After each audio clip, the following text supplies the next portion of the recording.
আমি তো ডক্টর ইউনূসকে শুধু এতটুকু বলছি গাজাকে রক্ষা করার জন্য পৃথিবীর কারো দরকার নাই, শুধু ভিসার ব্যবস্থা করে দেন। হাজার হাজার লক্ষ লক্ষ বীর মুজাহিদ গাজায় জীবন দিতে বাংলাদেশ থেকে প্রস্তুত আছে, ঠিক না বেঠে? হাজার হাজার যুবক প্রস্তুত আছে।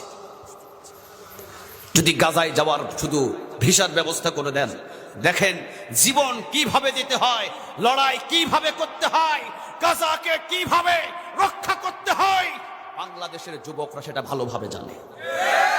বাংলাদেশের যুবক এত সহজেই তাদেরকে হার মানানো যায় না। 17টা বছর পর্যন্ত এই বাংলার জমিনের ভিতরে যুবকদের উপরে অত্যাচার হয়েছে, যুবকদের গুম করা হয়েছে, যুবকদের ঘুম হারাম করা হয়েছে। এরপরও বাংলাদেশ থেকে একটি দলকে কেউ মুছে দিতে পারে না।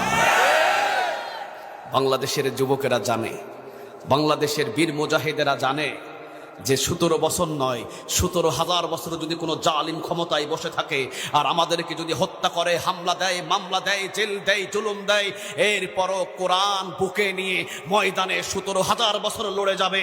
পিছনে হাঁটার জন্য বাংলার যুবকদের জন্ম হয় না।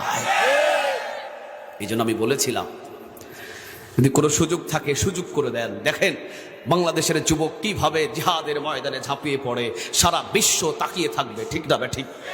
সৌদি আরবের সালমান চা করতে পারে নাই, পৃথিবীর যে ইসলামী সরকারগুলো করতে পারে নাই। বাংলাদেশ থেকে ভিসার ব্যবস্থা করে দেন, বাংলাদেশের বীর মুজাহিদরা সেটা করে দেখাবে, সেটা করে দেখিয়ে দিবে ইনশাআল্লাহ। কারণ আমরা একজনকে জীবনের চাইতে ভালোবাসি। আওয়াজ দিয়ে বলেন তিনি কে? আরো জোরে আওয়াজ দিয়ে বলেন তিনি কে? আবুল আহাবের রক্ত বাংলার বীর মুজাহিদের শরীরে নাই। আবুল আহাবের রক্ত বীর মুজাহিদ যুবকদের শরীরে নাই। উতবার রক্ত নিয়ে আমরা বাংলার জমিনে জন্ম নিই নাই। আমাদের শরীরে আবু বকর, ওমর, ওসমান, আলীর রক্ত প্রবাহিত না। ময়দান কিভাবে দখল করতে হয়, ময়দানে কিভাবে টিকে থাকতে হয়, আমরা বাংলার জনগণ ভালোভাবেই জানি, ঠিক না ঠিক? এই জন্য আমি মাঝে মাঝে বলেছিলাম, নাম ধরে আজকে বলে দিচ্ছি, বাংলার এই জমিনে আজকে এই চট্টগ্রাম সদাহা বিছিন্নপাড়া আলম সওদাগরের উদ্যোগে তাফসীরুল কোরআন মাহফিলে নাম ধরে একটা দলের নাম বলে দিচ্ছি। আমি এই চট্টগ্রামের ভিতরে 4 বছর মাহফিল করতে পারি নাই, 4 বছর মাহফিল করতে পারি নাই। আজকে আমি একটা কথা বলে দিলাম, বাংলার জমিনে এমন একটা দল আছে, তাদেরকে জেল দিয়ে, জুলুম করে, অত্যাচার করে, ফাঁসি দিয়ে থামানো চায় না। সেই দলটাই হলো জামাত ইসলাম, ঠিক না?